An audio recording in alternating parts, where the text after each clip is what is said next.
ఓ ఆంధ్ర యువతిపై పోలీసులు అత్యంత దారుణంగా అత్యాచారానికి పాల్పడిన ఘటన కలకలం సృష్టిస్తోంది. టమాటాలు తరలిస్తున్న వాహనాన్ని ఎంధాల్ బైపాస్ వద్ద ఆపిన పోలీసులు అనుమానం ఉందంటూ అందులో ఉన్న యువతిని బలవంతంగా కిందకు దించారు. కానిస్టేబుల్ సుందర్ సురేష్ రాజ్ ఆ యువతిని పక్కనే ఉన్న పొలంలోకి లాక్కెళ్లి సామూహిక అత్యాచారం చేసినట్లు సమాచారం. ఈ దారుణం గురించి తెలుసుకున్న స్థానికులు వెంటనే బాధితురాల్ని ఆసుపత్రికి తరలించారు.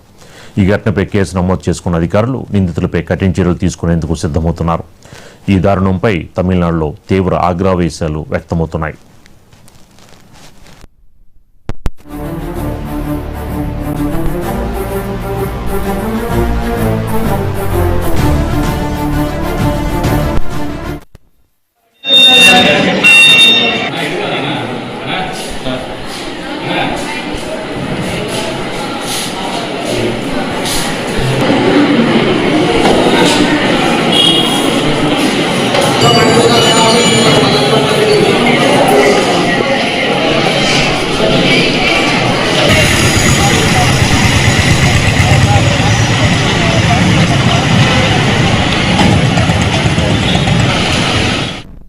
తమిళనాడులోని తిరువన్నమలై జిల్లాలో ఓ ఆంధ్ర యువతిపై పోలీసులు అత్యంత దారుణంగా అత్యాచారానికి పాల్పడిన ఘటన కలకలం సృష్టించింది.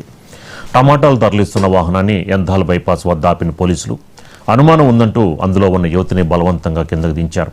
కానిస్టేబుల్ సుందర్ సురేష్ రాజ్ ఆ యువతిని పక్కనే ఉన్న పొలంలోకి లాక్కెళ్లి సామూహిక అత్యాచారం చేసినట్లు సమాచారం. ఈ దారుణం గురించి తెలుసుకున్న స్థానికులు వెంటనే బాధితురాలను ఆసుపత్రికి తరలించారు. ఈ ఘటనపై కేసు నమోదు చేసుకున్న అధికారులు నిందితులపై కఠిన చర్యలు తీసుకునేందుకు సిద్ధమవుతున్నారు. ఈ దారుణంపై తమిళనాడులో తీవ్ర ఆగ్రహవేశాలు వ్యక్తమవుతున్నాయి.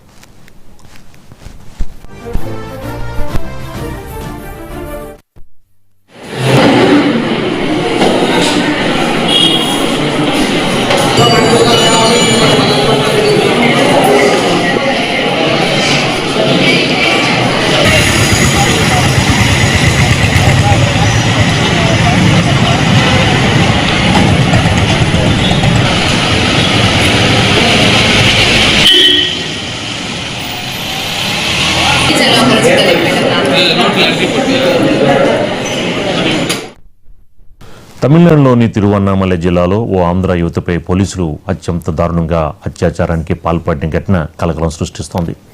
ఈ అంశానికి సంబంధించి మనకి మరింత సమాచారం మా తిరుపతి కరెస్పాండెంట్ మోహన్ అందిస్తారు. మోహన్, ఒక విధంగా ఇది చాలా సమాజం సిగ్గుపడాల్సిన విషయం. ఏంటి శిక్ష అంటే సస్పెన్షన్ కాకుండా కఠినమైన శిక్ష విధిస్తేనే బుద్ధి వస్తుందేమో? సీతారామరాజు, ఏదైతే తమిళనాడు తిరువన్నామలై జిల్లా ఎటెల్ ప్రాంతంలో కూడా ఇద్దరు కానిస్టేబుల్ చేసినటువంటి ఘటన పోలీసు వ్యవస్థే తలదించుకునేలా ఉందని చెప్పుకోవచ్చు. ఏదైతే టమాటాలు వ్యాపారం చేస్తున్నటువంటి ఒక భార్యాభర్తలు కూడా టమాటాల లోడుతో పాటు తిరువన్నామలైకి ఎటెల్ ప్రాంతం వెళ్తున్న క్రమంలో కూడా వాళ్ళని పోలీసులు చెకింగ్ పేరుతో కూడా నిలిపివేశారు. నిలిపినటువంటి ఆ ఇద్దరు కానిస్టేబుల్ ఎవరైతే సుందర్ సురేష్ సురేష్ వీళ్ళిద్దరూ కూడా తనిఖీల పేరుతో ఆ మహిళను ఒక్కసారిగా పక్కన ఉన్నటువంటి పొలాల్లోకి తీసుకెళ్లి కూడా ఘోరంగా అత్యాచారం చేయడంతో పాటు చిత్రహింసలకు గురి చేసినట్టు కూడా తెలుస్తుంది. ఆ వ్యవస్థని కాపాడాల్సినటువంటి పోలీసులే ఇలాంటి దారుణానికి ఒడిగట్టడంతో ఒక్కసారిగా ప్రజలందరూ కూడా భయాందోళనకు గురైందని చెప్పుకోవచ్చు. మరోపక్క ఇలాంటి ఘటన ఒక్కసారిగా చేసుకోవడంతో కూడా తీవ్ర చర్చనీయాంశంగా కూడా మారిందని చెప్పుకోవచ్చు. ఏదైతే కానిస్టేబుల్ గా విధులు నిర్వహిస్తున్నటువంటి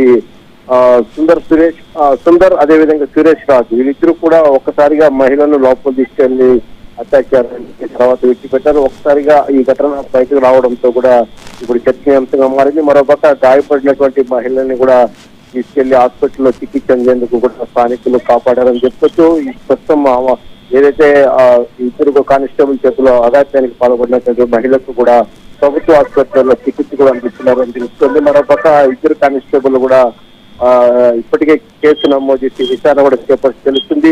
సమాజాన్ని కాపాడాల్సినటువంటి పోలీసులే ఇలాంటి దారుణానికి ఒడిగట్టి రేపటి రోజున సమాజాన్ని ఎవరు కాపాడతారనే ప్రశ్న కూడా లేవనెత్తే అంశం కనబడుతుంది. మరోపక్క దీనిపైన రాష్ట్ర ప్రభుత్వం వెంటనే స్పందించి వాళ్ళిద్దరిని సర్వీస్ రిమూవ్ చేసి ఘోరంగా కఠినంగా శిక్షించాలని చెప్పి కూడా తమిళనాడు ప్రజలైతే కోరుకుంటున్న పరిస్థితి కనపడుతుంది. సీతారామరాజు, మోహన్, ఈ అంశానికి సంబంధించి ఏమన్నా సుమోటోగా ఈ యొక్క అంశాన్ని తీసుకుని కేసు విచారించే అవకాశం ఉంటుందా? తప్పకుండా ఏదైతే కేసు ఇప్పటికే కూడా కేసు నమోదైంది, ఇద్దరు కానిస్టేబుల్ పైన కూడా విచారణ కొనసాగుతుంది. అసలు ఆ ఘటన ఎందుకు చోటు చేసుకునింది, ఆ మహిళను వీళ్ళు ఎందుకు ఇలా బలవంతం చేస్తారని దానిపైన విచారణతో పాటు మహిళ వాంగ్మూలం తీసుకున్న అనంతరం కూడా వాళ్ళిద్దరి పైన ఖచ్చితంగా శిక్ష పడే అవకాశం ఉంది. ఈ శిక్ష కాదు, ఏదైతే వాళ్ళు చేసినటువంటి ఘటనతో ఒక్కసారిగా పోలీసు వ్యవస్థ తల తీసుకున్న ఉంది కాబట్టి వాళ్ళిద్దరిని వెంటనే ఆ పోలీసుల ఉద్యోగం నుంచి కూడా రిమూవ్ చేయాలని చెప్పి తమిళనాడులో బలంగా వాయిస్ రైజ్ అవుతున్న పరిస్థితి కనపడుతుంది. రాబోయే రోజులు ఇలాంటి ఘటన చోటు చేసుకుంటే మరో పక్క శిక్ష కూడా అదే తరహాలో ఉంటుందని చెప్పి కూడా శిక్ష విధించాలని చెప్పి తమిళనాడు ప్రజలు కూడా కోరుకుంటున్నారు. Right, thank you Mohan.